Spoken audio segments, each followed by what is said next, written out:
This is really the entire precept of like everything, I believe, anyways. It's like the concept of unity or the monad from monad is from Greek Gnostic beliefs or Pythagoreanism, and that's that everything is one. Everything comes from one, and it's from it's also in the from the philosophy of Leibniz. Well, it's the monad from functional programming, which is just as cool. We'll talk about that in a second. And then I'll go back to the quantification. But see, the monad from philosophy refers to like the first being or definity, or really the totality of all beings, and that's really the meaning that I give it to it, is that like it's really that everything is one. And really, in my opinion, everything can be defined in terms of other things. Like so. And it really doesn't matter what it is. You got like all these, you got this myriad number of things representing everything, and then that myriad number of things is like part of like a graph that's like interconnected, and everything is connected. Everything has a relationship, and then every relationship is related to every concept and every other relationship, and everything kind of like exponentiates to like an infinitely complicated graph from there, but everything is one. And everything can be defined in terms of its connections to other things without ever having to refer to the definition of that thing. I don't really know if that works out or not, but it sounds pretty cool. I'm sure something like it does work, but anyway, the monad is like the metaphysical concept of like oneness, and it was also something that was adopted by the Pythagoreans. The monad kind of like begat the dyad, which is from the Greek word for two. So you go from like 1 to 2 to 3 to 4, and they had some kind of like sacred concept of like 10. And it might be the tetrad. Maybe it's on this page.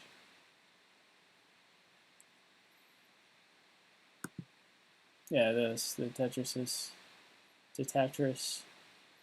This up here is the monad. Then you got the dyad, and then just kind of keep going from there. You also got like Pascal's triangle here, which is important. Interesting article was,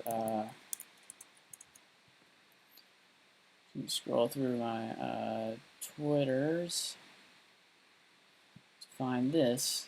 I just mentioned triangular numbers. I mean, Pascal's triangle. We've got these patterns. The Fibonacci sequence apparently shows up in nature all the time because it's like, I don't know, the triangular Fibonacci number patterns are driven by stress on the core slash shell microstructures. So I guess it just has something to do with like the nature of like particles that kind of like aggregate and like how they can like aggregate and then that's why all these like ratios end up like showing up. But it's this like metaphysical mathematical concept that ends up showing up in nature, even though it's kind of like an indirect relationship. Like the metaphysical concept is not really like causing these patterns to show up. It's just these patterns happen to show up and exemplify that metaphysical concept of like the golden ratio and Fibonacci numbers and triangular numbers because of some like indirect relationship to that. But anyway, it's just kind of interesting that that is what causes that to appear. Another thing that I find really interesting is that like quantum mechanics is basically like physics gets to a point where like it relies on all these theorems that are like centered around number theory and combinatorics. But basically like I mean, it's really amazing. There's this thing called Andre's theorem, and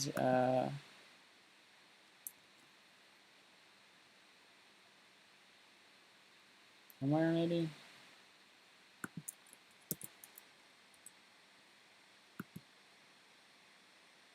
Not that guy.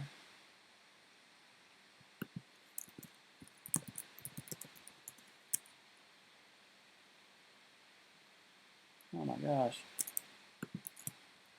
It's just it's like really one of the most amazing things.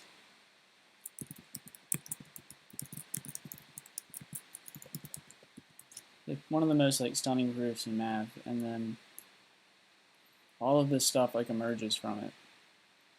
And it is literally just like it's a infinite permutation of all the numbers or all the ways that numbers can be rearranged, and then also respect these like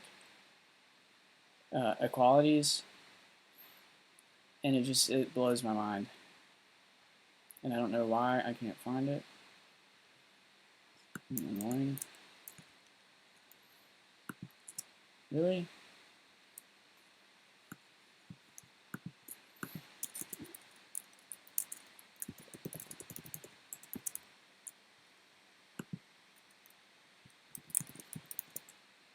Yeah, is a proof by this guy. Jesus Christ. Really, I can't find it. Alternating permutations. This is where it comes from. But these alternating permutations actually like, and I think I learned about these in my senior year of high school, but I didn't really like realize the significance. I also learned a little bit about like Nash transformations and category theory in high school, but I could not comprehend like I was like, okay, so f of g equals g of f. You know, like both those functions, you know, even if they're reversed, equal each other. That's great. Like, what is the point of that? Um, this is another thing that we talked about briefly. It's just these alternating permutations. I'm going to move this over here.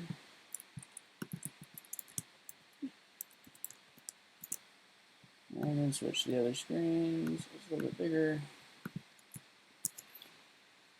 Anyway, so these alternating permutations, it's just basically saying like how many different ways can you rearrange this set of numbers from 1 to 4 such that like the first number is less than the second one, and the second one is greater than the third one, and the third one is less than the fourth one. It's pretty arbitrary, and like I can't remember. This has like the solution to this has something to do with B trees, and like, and then everything in combinatorics, or everything in basic combinatorics has to do with B trees, and like basically how many different ways you can construct a B tree, and then that's like basically the basis. That's basically the basis of the solution for like everything in basic combinatorics. Anyway, so you would probably never guess that this relates to like tangent and pi. But like, so if you take this to infinity, you eventually get to a point. Like, so say if you do this for 100 numbers, well, you end up like being able to plug that into this theorem that tells you that you can get to pi basically just by rearranging all these alternating permutations and like knowing how many of these alternating permutations there are for the digits 1 to 100. And you can get to pi just by rearranging numbers. Like, that just blows my mind. I didn't really, that's not really the best explanation for this, but it really does blow my mind because like all this stuff in quantum mechanics derives from the combinatorics that are based on things that are like loosely attached to Andre's theorem. And one of those things is, man, maybe it's a fence, maybe? No, it's not a fence. This is kind of like box diagram, and I can't remember what they call it, which is really annoying. But anyway, it's just pretty amazing to me personally that there's all these things in quantum mechanics that really they there's all these phenomena that we observe in quantum mechanics that are like determined by the number of ways that you can rearrange like whole numbers. And there's a really famous one that says like, you know, the sum of all natural numbers is negative 112. This is another example of something that shows up in quantum mechanics. And I'm not really like qualified to like talk. To me, it's amazing because I think I don't completely understand it. But it's the Ramanujan summation, maybe. Anyway, basically here it is. The sum of all natural numbers equals negative 1/2, and that's only true when this goes to infinity. But it's really just amazing because I mean this has to be true, and the proof to it is like pretty much like solid. And it anyway, this is another thing that shows up in quantum mechanics. So like there's these relationships and phenomena like that arise in quantum mechanics because of, as far as I can tell, because of these like purely metaphysical things. And maybe if I knew a little more about quantum mechanics, I would be able to discount what I just said. But it's really very interesting, I think. So anyway, going back to, well, I'm going to go back to the monads.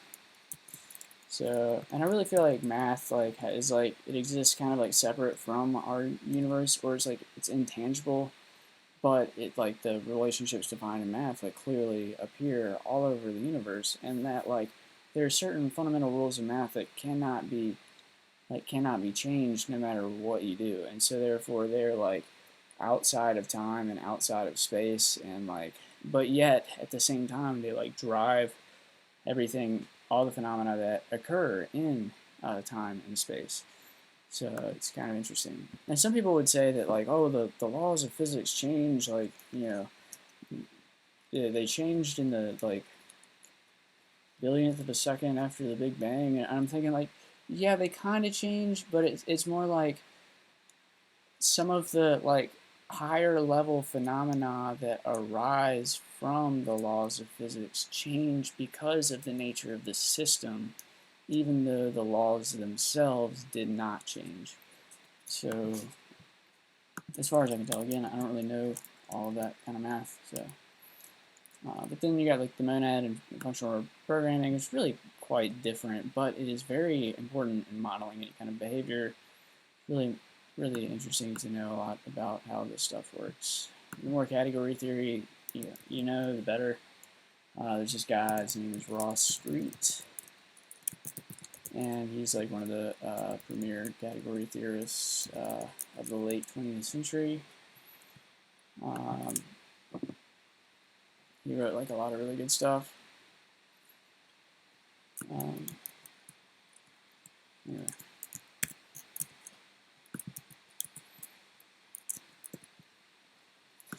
So I'm going back to talk about like kind of like the facets of greatness here. I'm going to talk about quantification. Just kind of want to go through this real quick. So basically, like these kind of great people, these great leaders, try to like systematically and reproducibly measure everything they can. You know, the leaders of enterprise throughout history, but especially in the past century, have excelled because they quantified things that others couldn't. And they considered this a kind of like advantage and like a competitive advantage, or they developed like intellectual property that would allow them to measure things that others couldn't measure, so that they could predict systems and make more accurate insights and judgments as to the behavior of those systems. You know, for the next like month, year, or decade, or whatever. So they could make like business decisions based on that information, and so and then they kind of quantified the expected like variability. So not only did they make measurements, and not only did they quantify that like information that allowed them to assess risk, but then they would also like be able to quantify like the variance and like how likely they were to be wrong, which is another important thing. So in other words, like where others may have had the data that they collected, and they may have had things they measured, but the great people there were able to identify what others hadn't thought to measure, or what others thought was impossible to measure, and they created like methodologies for quantifying what others had thought to be impossible, to measure. Kind of like repeating myself there, so ad-libbed a little bit. I feel like Standard Oil is a good example of this because like they were coming up in a time like before computers, but like when like business processes were starting to be like more like official and like and there was always like a lot of like paperwork associated with like businesses. There was like there's like a good like thing in history to read about called the South Sea, something called the South Sea Bubble, and this is like a stock market bubble in the early 18th century. So the South Sea Company was like not the only company not the only company trying to seek money from investors in the 18th century, and a lot of other joint stock companies have been created, making extravagant, sometimes fraudulent claims about blah blah blah. Um, so there were a lot of people doing like a lot of like financial stuff, like even in like the early like 18th century. I mean, like the way that businesses operated and like assigning shares to people who own shares of businesses and assigning portions of ownership to individuals is not new, and that's like really like thousands of years old because it's really like it's the way to assign ownership that makes sense outside of a system where like the king owns everything or the government owns everything or the theocracy or whatever owns everything.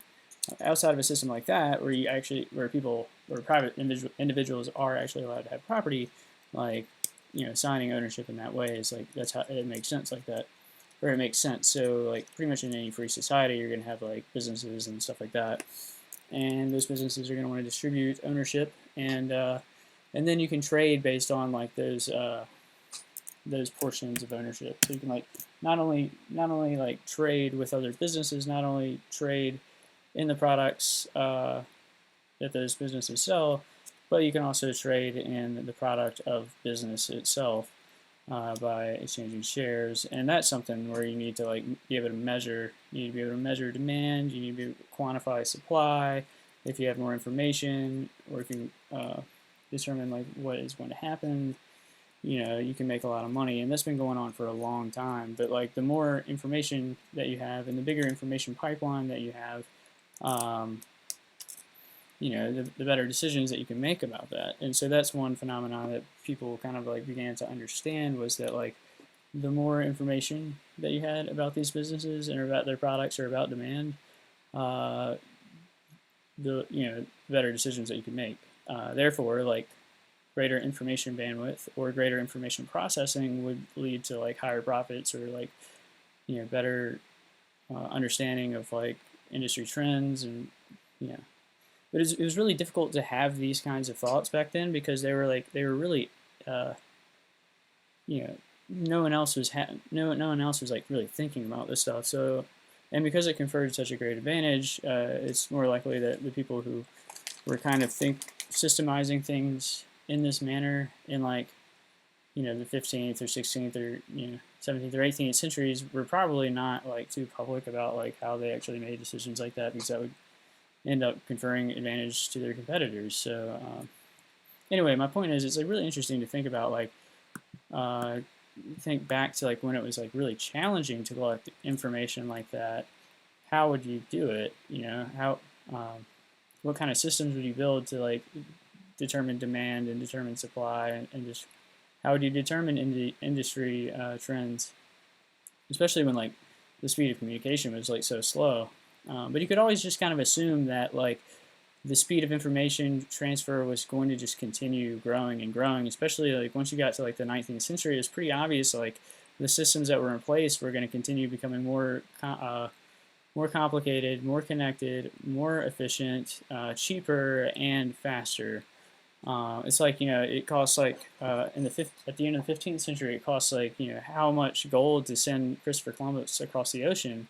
But then like at the end of the 16th century, at the end of the 17th century, like the speed and bandwidth and like the level of like the number of supplies that you could send and like the speed at which you could send those and the reliability with which you could send those supplies and everything across the Atlantic Ocean, that all dropped, and it was all expectable that would that would drop. And the smart people who were in charge would like understand that. They would understand that like there's these things that you can observe, and then you can understand that like beyond a certain threshold, that observing that kind of trend will like fundamentally change the nature and behavior of the system, um, without really like. And you could expect like so as soon as you start having that thought that like okay like the speed of communication is going to drop, it's going to continue, like communication is going to continue getting faster and faster and faster, then you might have the thought like okay, well what's the fastest that information can be transferred? Like if like being able to send a letter across the Atlantic Ocean to the king takes like 3 months today, in a century, what if it takes like a month? Like, how does that change the nature of how people interact? And and this is one thing I think that the founding fathers kind of realized. They were like, they realized that the opportunity for them to act was then. They understood that like the technology then allowed them to have the opportunity to seize control from the king, because like if they acted at any time, like if they acted 50 years later, they might not really have a realistic opportunity to break from the tyranny of King George III or whatever king was in charge at that time. But my point is, like, once you start thinking about, like, okay, like, so we can send information 3 times as fast in 100 years, what is the maximum? There actually is an apex there. There actually is a maximum, and the maximum is 0, like, or infinite, like, and so, like, you begin to kind of understand that, like, as things, as technology progresses, regardless of how that technology is implemented, that ultimately the speed of information transfer will be infinite, and the time required will be 0. So you can understand that, like maybe like sometime in the future, that it would be very inexpensive and very fast to communicate with anyone in the world, and then you would kind of like be able to like understand like okay like how would that like affect how would this is like one of the most interesting lines of thought that I kind of have like or that I've kind of explored, or maybe not one of the most interesting, but how would that kind of like affect your decision? Just like kind of assuming that like even though it seems that like the rate of technology development is progressing as fast as it is today, you know, um, what if that becomes exponential? Like how will that affect things? And then the people who are in charge are like usually like the status quo is usually pretty comfortable with how things are. They usually have a pretty good thing going on, and they don't really want. They know how the system is. They practically constructed the system themselves, so they know how it is, and they can like profit from it. And I'm not trying to like set that up like it's a bad thing. I mean, I'm just saying like there's a system and they know how to make money from it. I'm not trying to go into like any kind of like conspiratorial system or whatever, but I'm just saying like for any industry or the industry leaders like know how they're going to profit from a system in the next like 20 years. And so if there's like a revolutionary product, they're probably not going to be like too enthusiastic about like offering that product unless for some reason they'll make more money on it. But usually revolutionary products are like cheaper or like more efficient or like offer less opportunity for profit than the ones that already exist. So as long as they can keep the system in place, the status quo continues to reap more profits until the system invariably changes to the one that they kind of predict. But they would prefer that to not happen because they'll make less money. Anyway, so kind of like went on like 50 tangents. So anyway, I think Standard Oil is a good example of this because like they built their empire, the 19th century or late 19th century because, and they had an opportunity to do that because they had a better understanding of their market than their competitors, and that's what kind of allowed them to grow into a dominant position. The dominant position that they assumed at the turn of the 20th century. And it's regardless of how you feel about their monopolistic tendencies. It's kind of like off topic. When there was an opportunity for a company like Standard Oil to be created, they understood like exactly how the oil industry was going to proceed and how important the oil industry was going to be for technology in general. And they understood that there were a lot of like small oil companies across the country, which were important to like snatch up, since oil was like an important resource. And it was a resource that needed to be controlled, because like if the distribution of this resource was not carefully controlled, then like you would end up with lots of problems in a future world, you know, that had a bunch of technology and couldn't use it because it required oil. So they understood how important it was. They understood like that they had the opportunity to snatch up other businesses, and you know, they did a lot of shady things in order to do that. Um, but they did so like by quantifying, like you can't determine what a fair price would be to buy a business if you can't like assess the value of that business. How do you do that? How do you assess the value of a competitor's like market? Like if you're like a large, say you own like a third of the oil market, and you've got like, you know, 100 other competitors, and the biggest competitor might own like 5% of the market or something.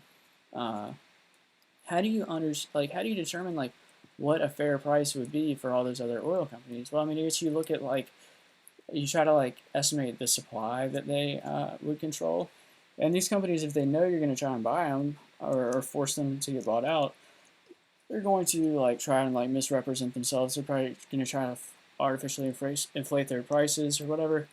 So you just kind of got to know like, you know, what you know, share of the oil market do these companies actually have access to? Like, what is it? How big is their customer base? How widely geographically distributed, or how widely distributed is this company's customer base like geographically? Like how, you know, how spread out are they? How cheap would it be for us to meet their customer base's need? Their customer base's like needs, instead of them. Can we get like, would it be possible to even like, you know, instead of buying them out, would it be possible to like sell them out, or, you know, outsell them basically by just like setting up distributorships in their like geographical area? And, you know, can we outsell them by like tanking the price on our oil, uh, and like basically put them out of business? And this is where you had like Standard Oil kind of like strong arming other companies and stuff like that, which is messed up. Like the stuff that they were doing was messed up. But the point is, they could not have done that if they didn't have like information, and if they did not have systems in place for acquiring that information about the state of the market, and about the state of the market in different locations, and about like costs for like transportation, oil production, and oil availability, and competitors, and like that was where they got their advantage. And that really is like where these companies, like if you're doing business or whatever, like your information is your advantage. Like knowledge is power and information is power. And Standard Oil just basically had better information. Thus, they had better knowledge and understanding about their market. So, like, how do they acquire that information? And basically, it's like, you know, through like communication and understanding that the data was important to collect and that information was important to process. Like, Standard Oil had an opportunity, and that opportunity was like, or basically, there was an opportunity in the late 19th century world for a large oil company, and it basically like, no matter how each company played their cards, no matter like how history was written through this period, there was just like such an inevitable like opportunity for a company like Standard Oil to be developed, that it was like practically inevitable for a single like oil company to emerge. It's just kind of like one of those things that just like emerges just kind of on its own, like, um, and so and through communication, by understanding that, you know, that the data was important to collect, they like were able to obtain this like, you know, understanding of like their options in the oil industry, and they were able to, and like other companies could have competed, but they didn't have like the information collection apparatus, and they also probably didn't use the unfair like anti-competitive like antitrust practices as Standard Oil. Those kinds of practices are usually only available to like, you know, a company that has significant market share. Um, There's usually a lot of overhead in that stuff, and like usually there's a lot of like risk. I mean, you really don't want to be like anti-competitive because like it pisses people off. Like if you're not playing fair, it kind of makes people mad. And so this is mostly opinion, and I don't actually know much of the specifics of Standard Oil. I mean, I know like generally about like the Vanderbilts and the Rockefellers and the Carnegies and stuff like that. But like how would a company like this arrive at such understanding of the nature of competition in the late 19th century? And I'd say that's by kind of like already described all of these things. Basically, the important thing to say is like all right, geographic distribution of their competitors, customers, market share their competitors, the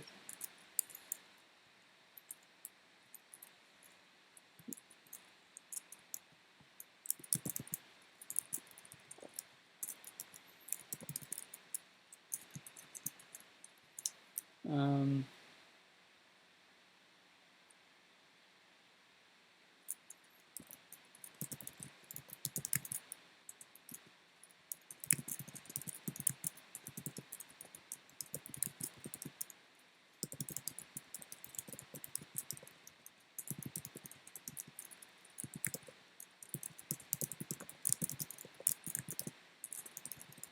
one of the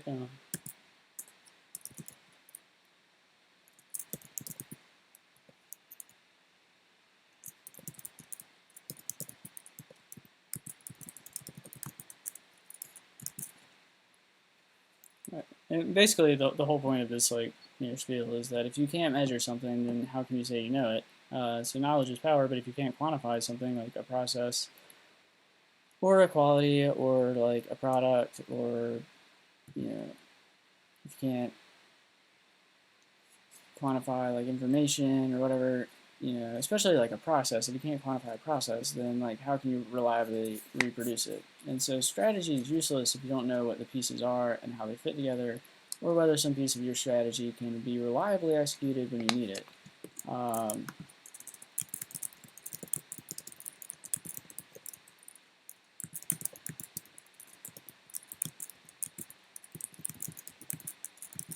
It's also important to quantify the statistic variance and risk. And these things they're only more important today. They obviously, if you understood these things in the 19th century, then you had a huge advantage because it was hard to like even if you went to like Yale or Harvard like in the 19th century, like it was still like hard to come by this like knowledge and so this stuff is like especially important in like an information economy. Relevant information is based on like quantifiable data and is processed to produce knowledge. And so if you can't quantify something, or if you've collected the wrong data, then that can skew your organization's like understanding. And yeah, and how can you say that your product is revolutionary if you can't provide numbers that show how revolutionary it is? We kind of lead into talking about communication. Probably going to cut the stream and start it over again. Be right back.